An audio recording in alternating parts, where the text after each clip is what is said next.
네, 황교안 자유한국당 대표가 단식 닷새째 맞으면서 건강이 악화되고 있는 모습입니다. 그럼에도 청와대 앞에서 단식 투쟁은 계속 이어간다는 방침인데요.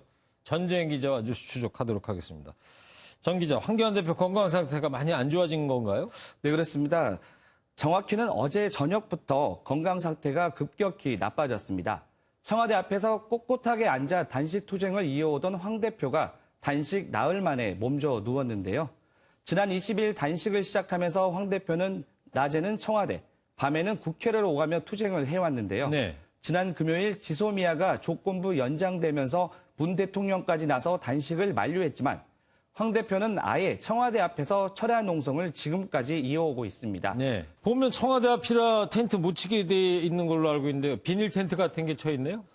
네. 저곳은 청와대 바로 앞이 아니고요. 청와대에서 100m 떨어진 곳에 텐트를 쳤습니다. 그래서 가능한 거군요. 예.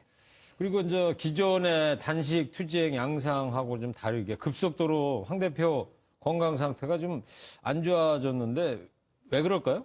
네, 그동안 이루어진 정치인들의 단식 투쟁을 보면 단식에 들어가기 앞서 음식을 적게 먹는 등 준비를 하고 이후에는 외부 활동을 최소화하며 에너지를 아끼는데요.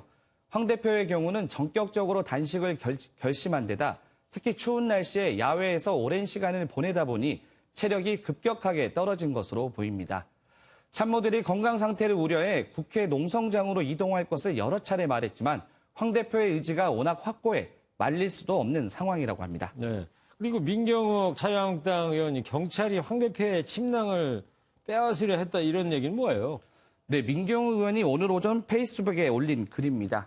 황 대표가 침낭을 덮고 누워있는 사진도 함께 올렸는데요. 네. 민 의원은 애국 시민이 침낭을 건네주려 하자 경찰이 빼앗았고 침낭을 사복 경찰이 걷어가려 했다는 증언도 있다고 했습니다. 맞는 거예요? 하지만 경찰은 사실 무근이라고 밝혔는데요. 한국당 관계자들이 가져온 물건을 확인하는 과정에서 생긴 해프닝이었다며 당 관계자와 유튜버들이 몰려와 항의하면서 물건도 결국 확인하지 못했다고 설명했습니다. 네, 그랬군요. 그리고 지소미아 이제 조건부 연장 조치도 나오고 그랬는데 이름에도 불구하고 황 대표가 단식을 계속 강행하는 이유 뭐가 있습니까? 네, 황교안 대표가 단식을 시작하면서 내걸었던 조건이 총 3가지입니다. 지소미아 종료 철회와 공수처 설치법과 선거법 개정안 철회인데요. 네. 당시 발언을 직접 들어보겠습니다. 절체절명의 국가 위기를 막기 위해 저는 이 순간 국민 속으로 들어가서 무기한 단식 투쟁을 시작하겠습니다. 죽기를 각오하겠습니다. 지소미아 종료 이후로 탄력을 받고 있는 단식 투쟁에 대한 당 안팎의 관심을 집중시키고 패스트트랙 저지로 당내 결집을 더욱 강화하겠다는 계산으로 보입니다. 실제로 단식 명분이 약하다며 다소 부정적이었던 당내 평가도 황 대표의 결기 어린 모습에 조금씩 바뀌는 분위기인데요. 단식은 소위 삼김시대나 가능했던 것이라고 비판했던 홍준표 전 대표도 오늘 나라도 이 꼴이고 야당은 출구가 보이지 않으니 답답한 황 대표가 단식을 선택한 것이라고 밝혔습니다. 네. 다만 황 대표의 건강이 예상보다 빠른 속도로 나빠지면서 패스트트랙 투쟁 동력도 함께 약화되는 것 아니냐는 우려의 목소리도 조심스럽게 나오고 있습니다. 그렇다고 황 대표가 계속해서 단식할 수는 없는 것 같고 출구 전략은 뭘 것 같습니까? 네, 황 대표가 청와대 앞에서 단식 투쟁을 하고 있는 것을 주목할 필요가 있습니다. 황 대표가 단식을 결심한 요인 중에 문재인 대통령이 영수회담을 거절한 것도 영향을 미쳤다는 이야기가 있는데요. 네. 결국 문 대통령이 움직이기를 바라는 것 아니겠냐는 해석입니다. 네. 실제로 1대1 영수회담이 성사된다면 총선을 앞두고 제1야당 대표로서 리더십을 재확인하고 향후 여야 협상 과정에서도 존재감을 부각시킬 수 있을 것으로 보입니다. 네.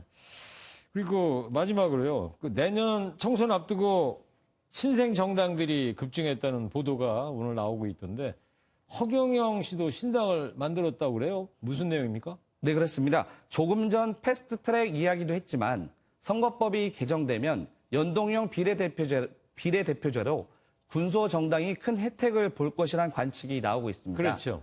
이에 따라 소상공인당, 기본소득당, 부정부패 척결당 등 11개가 창당준비위원회 결성을 신고했고요.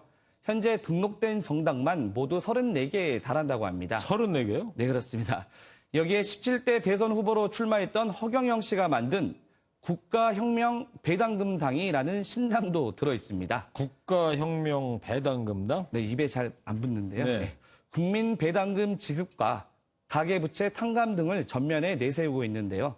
지난 13일에는 자신의 페이스북을 통해 대통령이 되면 수능시험을 폐지하겠다는 파격적인 공약을 내놓아 눈길을 끌기도 했습니다. 네.